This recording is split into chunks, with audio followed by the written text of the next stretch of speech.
सक्खर के नई डीआईजी फैसल अब्दुल्ला चाचड़ का कहना है कि जो सीनियर सहाफ़ी जान मोहम्मद मेहर कत्ल हुआ था या प्रिया कुमारी अगवा हुई थी, उनकी बाजियाबी और जान मोहम्मद मेहर के कातिलों की गिरफ्तारी का वो वादा नहीं कर सकता। वो अभी नया आया है और सारे मामलात को बारीक बीनी से देखना चाहते हैं कि मामलात हैं क्या। अब्दुल्ला चाचड़ जो डीआईजी सक्खर पीर मोहम्मद शाह की जगह पर तैनात हुए हैं, उन्होंने चार्ज लेते हुए मीडिया के साथ गैर रस्मी गुफ्तगू करते हुए कहा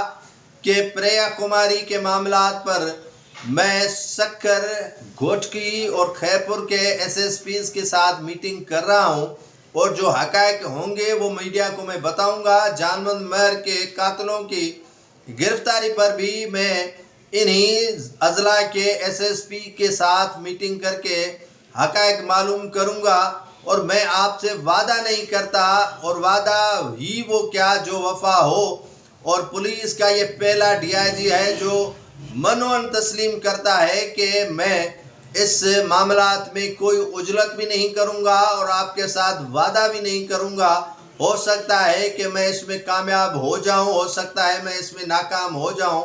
तो फ़िलहाल मैं इस मामले को अच्छे तरीके से देखने के बाद ही कुछ फ़ैसला करूंगा कि प्रिया कुमारी की पोजीशन क्या है और जो जान मोहम्मद मेहर मकतूल सहाफ़ी सक्खर के, उनके कातिलों के ठिकाने कहाँ हैं, जिसके बाद ही आपको मैं बता सकता हूँ कि पेशरफ्त कितनी हुई है या मुझे पसपाई हुई है।